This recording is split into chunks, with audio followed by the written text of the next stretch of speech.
Welcome back. We're discussing Nigerian President Muhammadu Buhari's state visit to China this week. As the visit wraps up, we're analyzing the impact and the China-Nigeria relationship. Still with me, Jinghao is a Sino-Africa analyst. Bob Wekesa is an expert in China-Africa relations. And Deborah Brautigam is a professor at Johns Hopkins University. Jinghao, the Nigerian economy, as we've been hearing, is largely dependent on oil, but President Buhari has said that he's very keen to diversify his economy into manufacturing, into textiles. How does China fit into President Buhari's plans? Great. Actually, 3 weeks ago, I was in Lagos, and I talked to a number of Chinese businesses over there. I think at the moment, Chinese companies looking into manufacturing business in Nigeria are very excited, especially towards the area that they can source locally, because a lot of construction contracts are going on the place. The interior tiles and all the construction materials, they had to source locally. So I actually see a lot of Chinese companies stepping in and say how I can utilize the local stones and the rocks to turn into the building materials, serving the Chinese and non-Chinese manufacturing companies. And at the same time, other sectors are looking at how to turn grains into food and processing food and so on. So all these activities are going on as long as they feel they don't need to import from the foreign market. And I think if the oil price restores to the normal level, more and more Chinese companies will come because these infrastructure projects will just reduce their operational costing to a level that this market will be more and more attractive. So I think at the moment, this is at a very promising stage between China and the Nigeria relationship.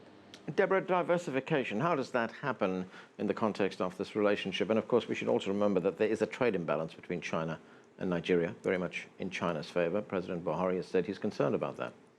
Right now, Nigeria is trying to boost its manufacturing sector, but I think in my discussions with Chinese companies, they're concerned a little bit about the stability of policies. They want to see stable policies and a stable platform for their investments, something that they think is not going to keep changing. And one of the concerns right now in Nigeria is that the Naira is overvalued. And so if Chinese companies are going to be making investments and then the Naira will be devalued, they're going to have to compete with cheaper imports. So that's a concern. On the other hand, there are 2 industrial zones that have been built by Chinese companies in Nigeria, and other Chinese companies have located in other industrial zones, for example, in Port Harcourt. And so there is a lot of interest, and more Chinese companies, after the Chinese government announced in December last year that they were really going to start putting more emphasis on Chinese companies manufacturing in Africa. They were going to support this with a $10 billion fund. You're going to see more and more companies trying to take advantage of that. And Nigeria has a very big market, so import substitution kinds of activities are likely to be happening. Until the Naira is devalued, you're not going to see a lot of exports coming out of Nigeria from Chinese firms.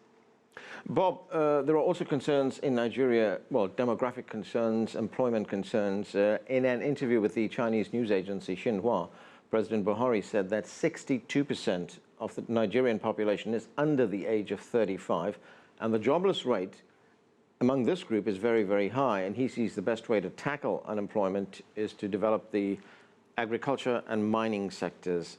How does China fit into that plan? I think China has already been involved in the Nigerian agricultural sector to some extent. And, of course, Professor Brautigam here is also an authority in matters China-Africa agriculture and should perhaps have a more sophisticated response.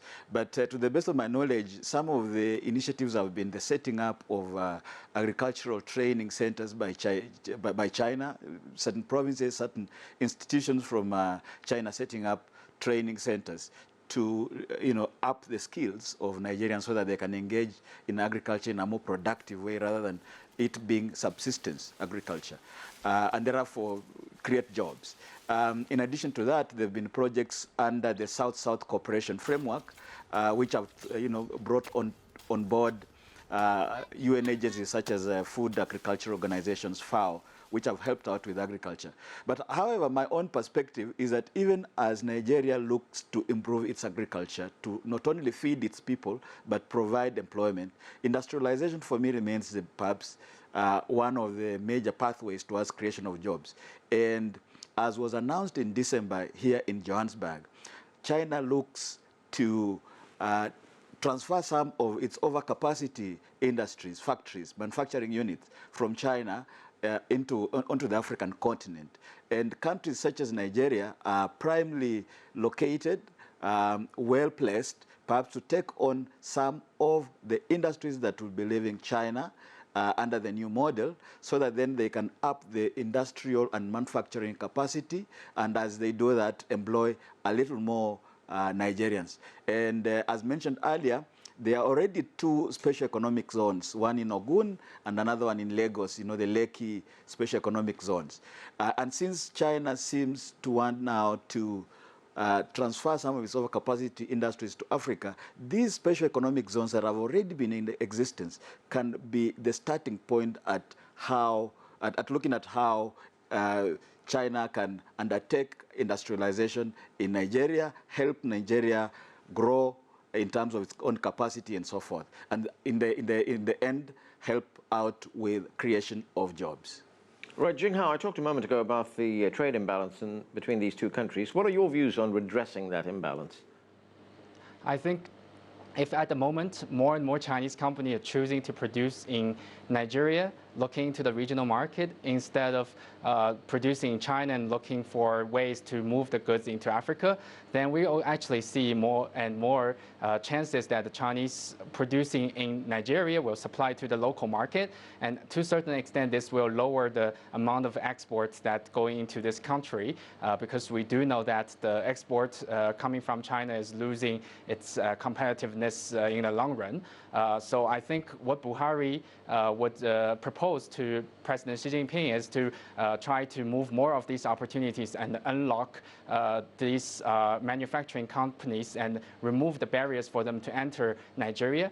At the same time, I would agree that special economic zones such as the Ogun one would allow the Chinese company to set up firms in a much more comfortable way and removing a lot of barriers for entering. These efforts will together allow the Nigeria to self-sustain locally instead of importing from China, and at the same time this will lower the current trade imbalance level. Deborah, I want to go back to something you mentioned right at the beginning of the program. One of the big priorities for President Buhari during this visit, security. How do you see cooperation on, say, combating terrorism unfold between these two countries? What kinds of ways can they cooperate with each other? I think the Chinese have been very reluctant to get directly involved in military operations. There's been a slow increase in Africa and other parts of the world in UN peacekeeping. And recently we saw in South Sudan the Chinese actually sent armed peacekeepers for the first time to Africa. But they're not going to be doing any bilateral, no special forces from China, nothing like that. So the relationship will probably be along the lines of the relationship we see with many other African countries, which is a supplier of arms. And so the Nigerian government needs to increase the high-quality equipment that the army has in order to better fight Boko Haram, because surprisingly, Boko Haram seems to be outgunning the Nigerian army. And so it's partly a matter of management on the Nigerian side, but it's also partly a matter of equipment. And so Chinese companies, Poly Group, Narinco, they're very interested in the Nigerian market as well as other markets in Africa. This will not come as grants. The Nigerians will have to pay for this equipment, and it may not even be on a concessional basis. So it's a good market for China, and Nigeria needs these equipments. And Jinghao, looking further at the strategic political relationship between these two countries, are we likely to see countries like Nigeria and China cooperate or coordinate more their positions on international issues at forums like the United Nations? Absolutely. As long as Nigerian government wants to take the issue into the regional peace maintenance and into playing an important role as an entrance into West Africa, Chinese government will be very willing to listen because the relationship to them is actually not going to be monolateral. The Chinese government will be very willing to cooperate with Nigerian government, but the government from the African side needs to prepare to propose a very strict, very clear line in how this will be executed. Somehow it can also be involved international organizations and regional multilateral organizations. At the moment, Chinese government would be very willing to listen to what African governments say in terms of how to help these African countries to play an important role in their respective regions. Bob, what's your thoughts on this issue? What is the potential for more cooperation on foreign policy issues? No, I think China and Africa are nearly, sometimes we say, natural, solidarity friends in the global geopolitics, in the sense that they are both developing countries. Let's not forget that China is still a developing country, even if it is a superpower in some respects. And therefore, the South-South perspective of cooperation in the international system still has great potential.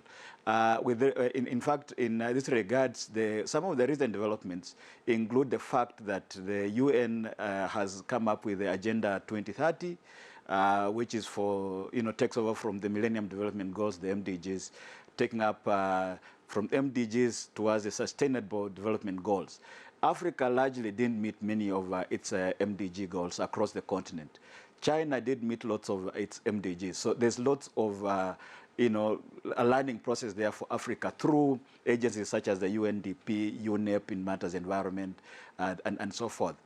At a very grand level, which is a supranatural level, Africa has always been clamoring for a UN Security Council seat. The argument being that Africa constitutes about 20% of the entire UN membership, and yet it doesn't have a United Nations Security Council veto power seat. And the rhetoric that has been there in the China-Africa relations discussions has been that China, since it is on the UN Security Council, should help Africa push for a UN Security Council seat. In fact, the two countries, the two most prominent countries that have been contending for membership in the UN Security Council permanent seat are Nigeria and South Africa. So it will be interesting to consider the possibility that maybe when President Buhari was in Beijing at the Great Hall of the People, he was also discussing the possibility of pushing Nigeria's agenda of being the representative of the African continent in the UN system at that very crucial political level. So I think there are many ways in which China and Africa can work together in the UN system, almost on every aspect of consideration in the UN system.